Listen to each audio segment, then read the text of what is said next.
The Obama deception. The truth strikes back. The things that we're getting from this morning and this afternoon's conference. This morning conference was about the energy crisis, the price of oil. The afternoon conference, which started about 4 o'clock, 4:30. They were talking about one of the American delegates. I wasn't told who exactly it was talking about the the concern that the American citizens have had with the housing prices going down, so they're not investing that money. So what they needed to do is they needed to create the illusion that everything is going well. So what they're going to do over the next year and a half is to bring the market back up to 1998, 1999 levels. They're going to get all the suckers to invest whatever little money they have left over, and that's when they're going to make the economy bottom drop out. They need to destroy the economy because as we're running out of oil, when people don't travel, at least that's what they're saying, when people don't travel, when people don't have money, they don't travel, they don't spend any money, which means you don't waste a lot of oil and natural gas.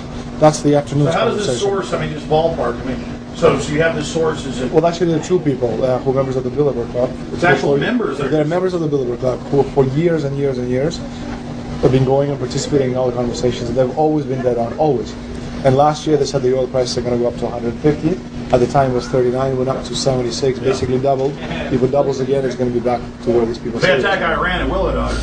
Year after year, Estelin and other reporters like Jim Tucker are able to report on future events with stunning accuracy, all because they know the agenda of the Bilderberg Group. The Bilderberg Group sits at the top of the world power structure. 125 of the richest and most influential individuals on the globe make up its membership.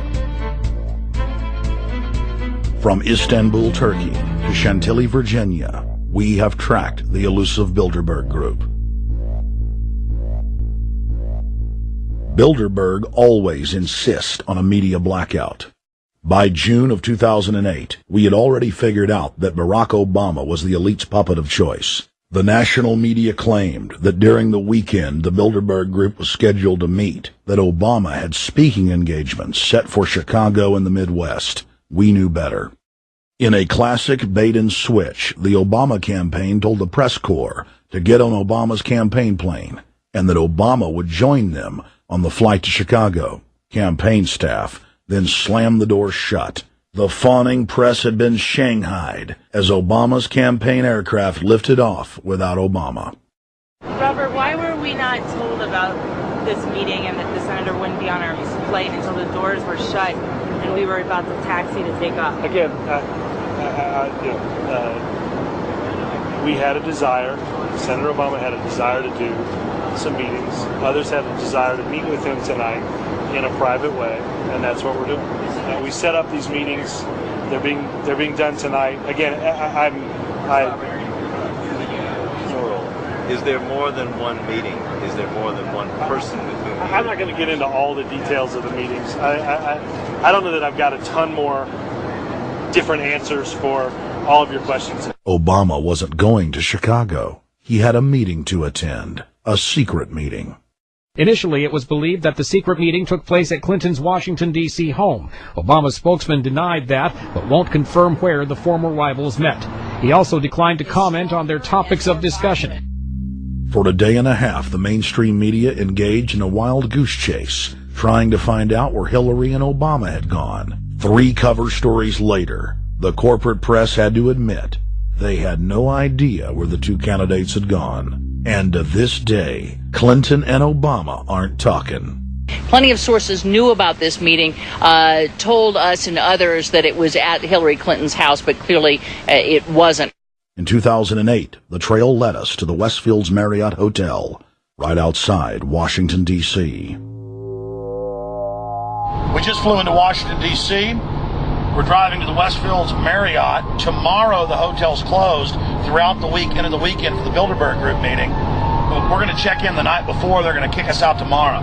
So we're going directly into the belly of the beast. The hotel will be filled with at least 5 spy agencies: CIA, Defense Intelligence, Mossad, European Union security. We checked into the Westfields Marriott 48 hours before hotel guests were scheduled to be thrown out ahead of the annual meeting. The building was nestled in the heart of the military-industrial complex, with the National Reconnaissance Office and Raytheon just a stone's throw away.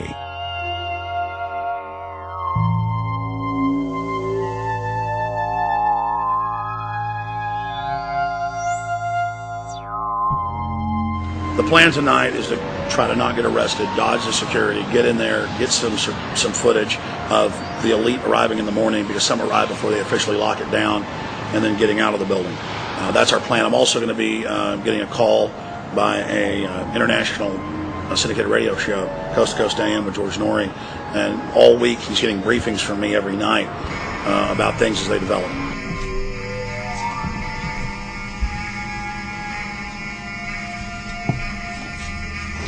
George, we're sitting here in the room. As the phone rings with your producer, Tom Danheiser, to put me on, the fire alarm goes off. So everybody is exiting the building. I know this is a setup. They timed it exactly when this happened. Open the door. I wanted to hear the fire alarm. Open the door.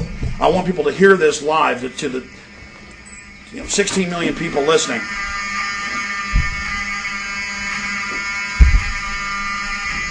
George, do you hear that?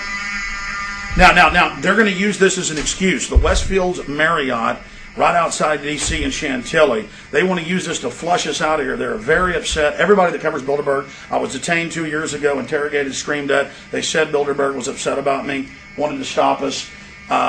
This is guaranteed. Everywhere we go, we're followed. We have another hotel across town as a base of operations. They were there questioning us, getting in our faces. We're being followed everywhere. I need everybody's support right now. I pray to God they don't try to set me up. They may have tried to concoct this as some way to say, look, they didn't leave during a fire drill, assessing me knowing I would stay and do the interview. But again, the moment the phone rang with Tom Danheiser, the moment the phone rang, the guys answered it, I'm standing there, the alarm goes off.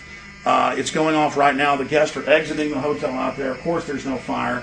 This is just absolutely insane. I noticed, too, that there was over 100 security people here today, but tonight we got back and it was a total ghost town, and this is what's insane.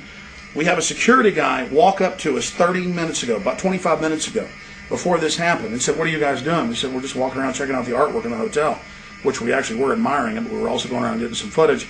And they said, "Well, no cameras allowed." We said, "Fine." And then he said, "Yeah, we had somebody do a fire alarm a few weeks ago, and me and Rob, my camera guy, were on. Why is he telling us about a fire alarm?" I forgot that part, George. These bastards have done this. I don't know how. They're planning to try to set us up or something, but this is incredible. We are here in the middle of this right now, George.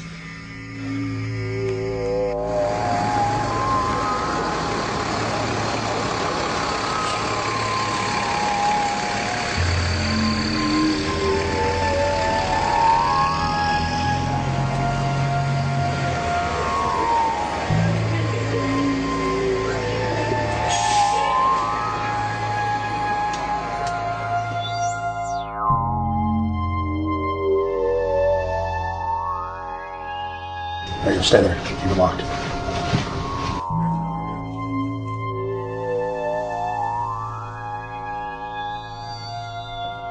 Let's go.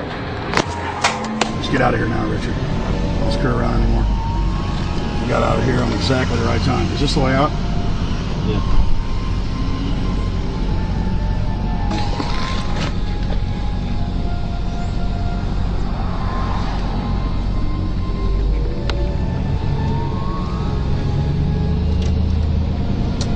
Car right behind us.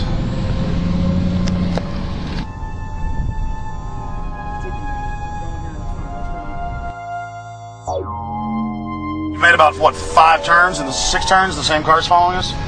Now he looks like he's following us into a... He came out of Bilderberg. He came out of the Westfield. Being a little bit solo, but... Not too. There he is. That's him over there in the blue car. Yeah.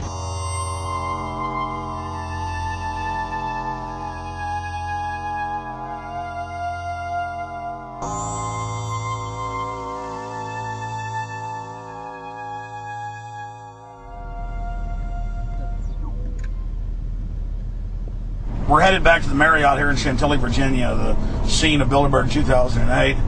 We've successfully infiltrated the last day and a half inside, got out with some great stuff.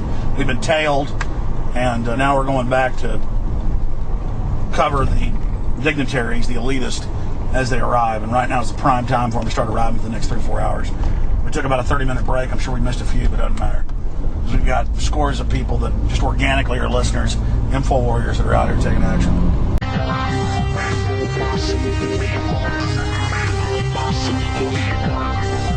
The Obama deception. The truth strikes back.